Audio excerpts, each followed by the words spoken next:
In the suburbs of Northern California is a family living between worlds.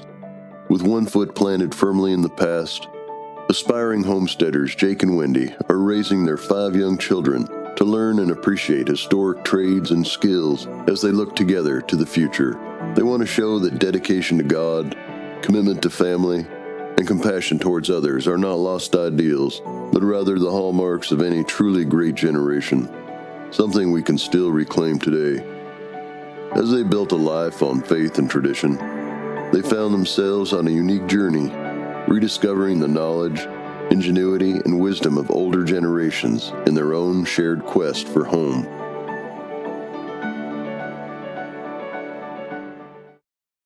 Good morning, and thanks for tuning in for this episode of the Roaming Homesteaders. I'm on a mission today, and that mission is to plant strawberries.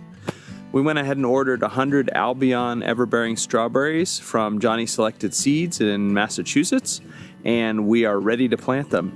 However, the snow has really kept us from doing much in the garden for the last several weeks. It was snowing up here on the mountain, raining down in town, and if you've seen our other episodes, you know that that's just kept me out of the yard and in the house. So it's been a little frustrating, and we have a break here in the snow. Most of it's been melting. There's a little bit left here in the garden, but I've got to get cracking on this because we're expecting another 3 feet of snow. So if I want to get these strawberries in the ground before April or May, I need to do it now.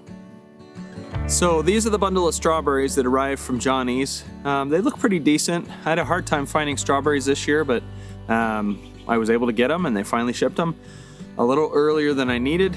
I don't think they could anticipate the weather either, but this is what we got. So we got bundles. We have about 100 here. Probably not going to be able to fit them all in the bed, but that's what we've got. So, but the good thing about the weather in this area, this is zone 9B, which means it doesn't get much colder than about 25 degrees here in the winter, and we're already heading into spring. So I'm not anticipating temperatures below, I don't know, really much about freezing, and during the day it's already in the 50s. So even though there's snow on the ground and it's melting and there's more snow that comes in, we don't really have to worry about the harsh temperatures. So I can go ahead and get these in the ground without worrying about them dying after I get them in the ground. So it'll just be a little bit of cold temperatures for them for a few weeks, and then more snow that'll melt and get them wet. I'm going to go ahead and lay these out in 2 rows, about 3 feet apart, and they're going to be spaced about 1 foot per plant. So that's going to give me about half the strawberries that I have will go in this bed. I don't want to overcrowd them, but I don't want to waste them either. So we're going to have to find some other space for some more strawberries when we can, and we'll go from there. The fertilizer that I'm using today is just Dr. Earth. It's got mycorrhiza in it. It's a general tomato vegetable feeder.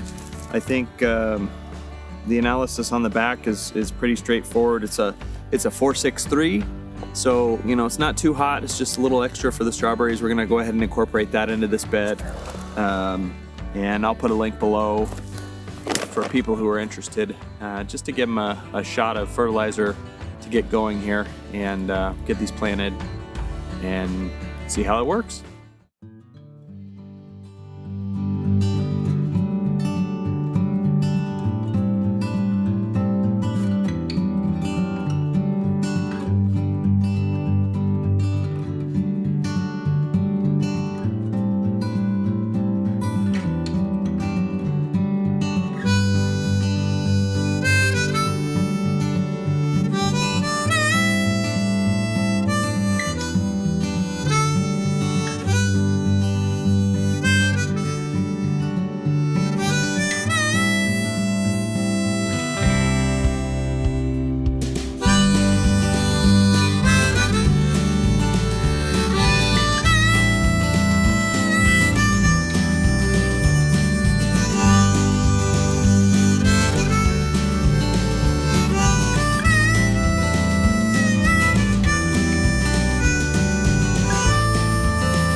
Well, I got the strawberry bed all prepared and fertilized, and now we're ready to go ahead and start planting strawberries every 1 foot down 2 rows, 3 feet apart. And now it's just the tedious work of sticking the strawberries in the ground. So I'm gonna dig out those 2 rows, and then I'm just gonna start planting, and we'll see how far we can get here.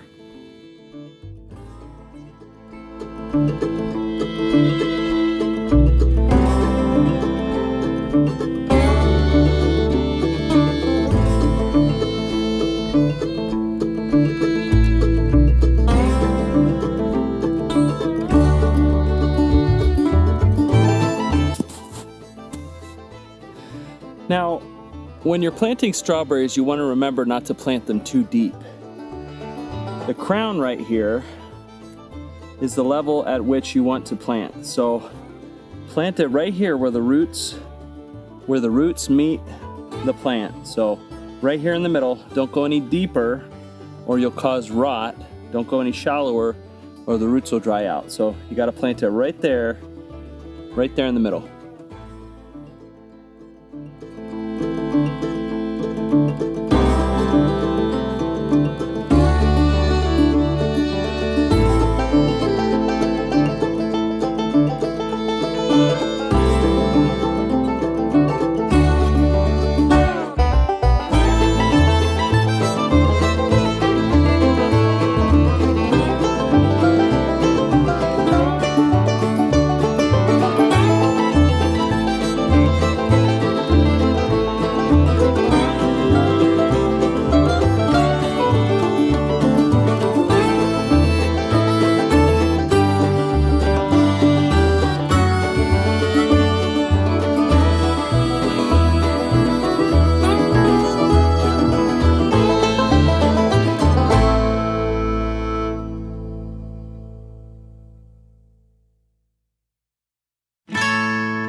Well, you may have noticed that I committed the cardinal sin of strawberry plantings by planting the beds too densely.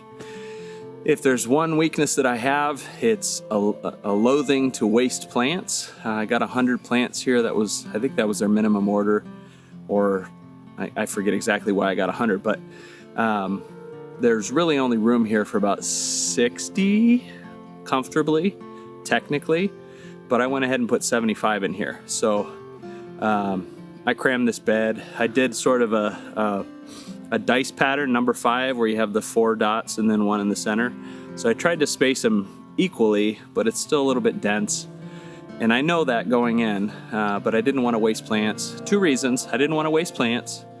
And secondly, this particular variety, Albion, is about to expire on its plant patent next year. I think it's next year, 2024. I think it's 2024, which means anybody that has Albion can propagate them freely without having to pay the royalty. So if I get this bed established and giving me strawberries and it happens to be really crazy by next year, that might be an opportunity to propagate this myself once I confirm that the plant patent is expired. I'm not advocating that anybody propagate patented material when it's patented, but one of the benefits of our legal system is that once something no longer has the protection of a patent, it's free to use for anyone. So that's a potential option here. So once this bed is established and it's going crazy, I don't have to just trim it, cut it out, and burn it. I can actually use it. So, waste not, want not, as they say. All right, even though it's going to snow up here in the next couple of days, and it has been raining and snowing, and the soil's very moist, I think I'm going to go ahead and water these in again, just so that I know for sure that there was water and soil contact at one point after they were planted. And I'm going to have to unroll the hose, and that's a big deal, but I'm going to go ahead and water this bed in, and that'll be it for planting the strawberries.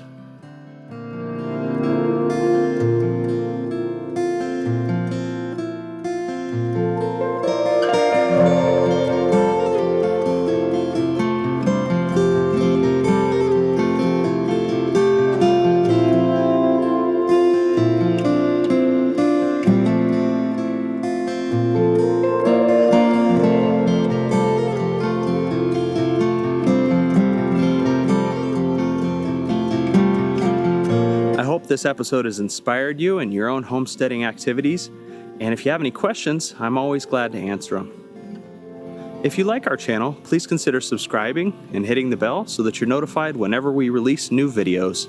And as always, thanks for watching. Bye.